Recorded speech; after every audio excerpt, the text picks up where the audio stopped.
Breaking news చూస్తున్నాం. HCU కంచె గచ్చిబౌలి భూముల విషయంలో సుప్రీంకోర్టు సీరియస్ అయింది. తెలంగాణ ప్రభుత్వంపై సీజేఐ ఘాటు వ్యాఖ్యలు చేసింది. సీజేఐగా జస్టిస్ గవాయ్ బాధ్యతలు చేపట్టాక తొలి విచారణ చేపట్టారు. కంచె గచ్చిబౌలి అటవీ ప్రాంతం పునరుద్ధరించకపోతే సీఎస్ అధికారులను జైలుకు పంపిస్తామని చెప్పింది. సెలవుల సమయంలో ఎందుకు చెట్లు తొలగించారు అని ప్రశ్నించింది. ఇష్టానుసారంగా డజన్ల కొద్దీ బుల్డోజర్లు పెట్టి చెట్లను తొలగించారని, ఇదంతా ముందస్తు పథకం ప్రకారమే చేసినట్టుగా ఉందని తెలిపింది. వేల చెట్లు అక్రమంగా కొట్టేశారు, అవన్నీ త్వరగా పునరుద్ధరణ చేయాలని ఆదేశించింది. తదుపరి విచారణ జూలై 23కి వాయిదా వేసింది.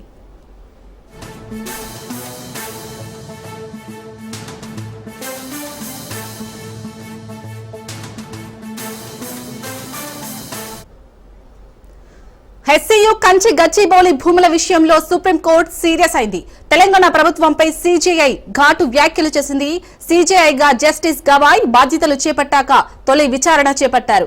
కంచె గచ్చిబౌలి అటవీ ప్రాంతం పునరుద్ధరించకపోతే సీఎస్ అధికారులను జైలుకు పంపిస్తామని ధర్మాసనం తెలిపింది. సెలవుల సమయంలో ఎందుకు చెట్లు తొలగించారు అని ప్రశ్నించింది. ఇష్టానుసారంగా డజన్ల కొద్దీ బుల్డోజర్లు పెట్టి చెట్లను తొలగించారని, ఇదంతా ముందస్తు పథకం ప్రకారమే చేసినట్టుగా ఉందని తెలిపింది. వేల చెట్లు అక్రమంగా కొట్టేశారు, అవన్నీ త్వరగా పునరుద్ధరణ చేయాలని ఆదేశించింది. తదుపరి విచారణ జూలై 23కి వాయిదా వేసింది.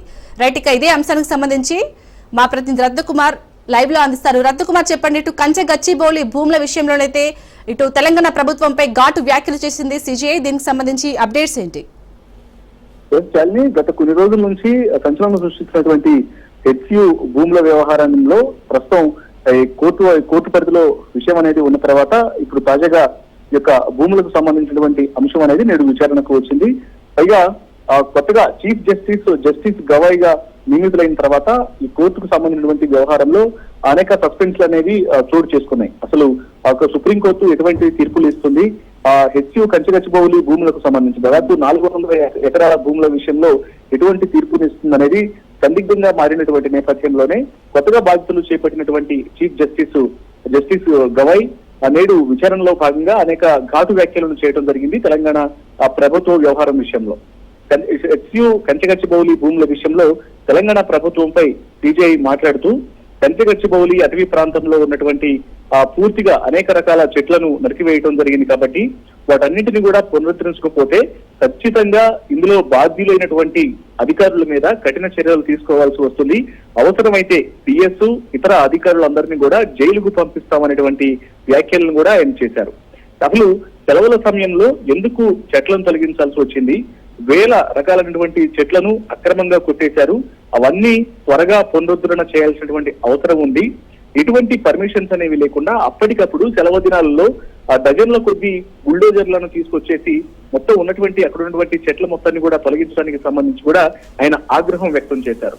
ఇదంతా ముందస్తు పథకం ప్రకారమే. వైపు కేసు అనేది కోర్టులో నడుస్తున్నటువంటి సందర్భంలో కోర్టు యొక్క ఆదేశాలను కూడా పట్టించుకోకుండా కోర్టు విచారణ కొనసాగుతున్నటువంటి సందర్భంలోనే ఈ రకమైనటువంటి కార్యకలాపాలను కొనసాగించడం అనేది తెలంగాణ ప్రభుత్వ నిర్లక్ష్యానికి, అలాగే అధికారులు దీని మీద నిర్లక్ష్యంగా వ్యవహరించడానికి సంబంధించి ఇది అద్దం పడుతున్నటువంటి విషయాలన్నింటినీ కూడా మెన్షన్ చేస్తూనే అక్కడ ఉన్నటువంటి పూర్తిగా రిస్టోరేషన్ అనేది జరగాలి.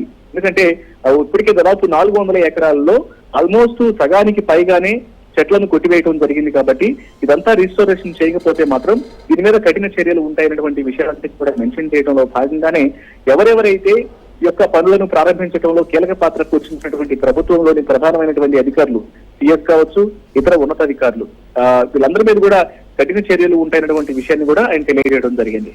ఇక సీజేఐగా జస్టిస్ గవాయ్ బాధ్యతలు చేపట్టిన తర్వాత మొదటిసారి నేడు ఈ కంచె గచ్చిబౌలి భూముల వ్యవహారం అనేది విచారణకు వచ్చింది.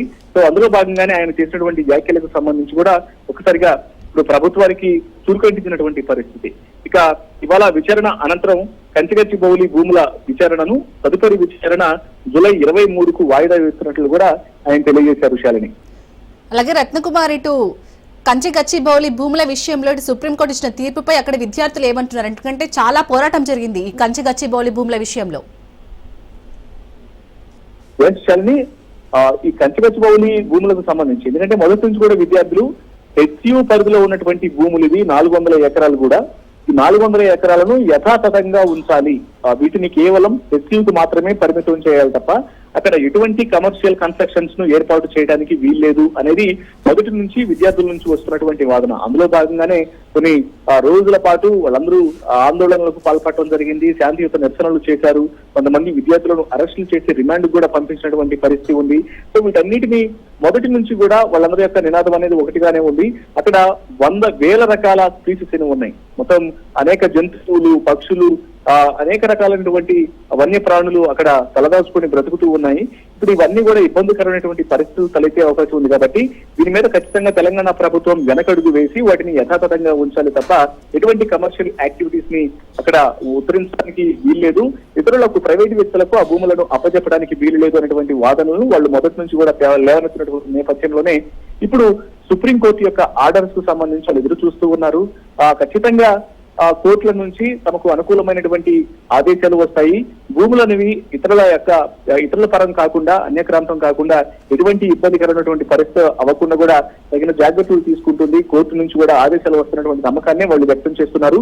ఇప్పుడు ఇవాళ జరిగినటువంటి విచారణలో భాగంగా వాదనలు చూసిన తర్వాత సుప్రీంకోర్టు చీఫ్ జస్టిస్ నుంచి కొత్తగా నియమితులైనటువంటి జస్టిస్ గవాయి నుంచి వచ్చినటువంటి వాదనలు ఏవైతే ఉన్నాయో ఆయన చెప్పినటువంటి విషయాలకు సంబంధించి కూడా ప్రస్తుతం విద్యార్థులు కొంత సంతృప్తిని వ్యక్తం చేస్తున్నటువంటి పరిస్థితి కనిపిస్తుంది. Shalini. Right, thank you Ratna Kumar.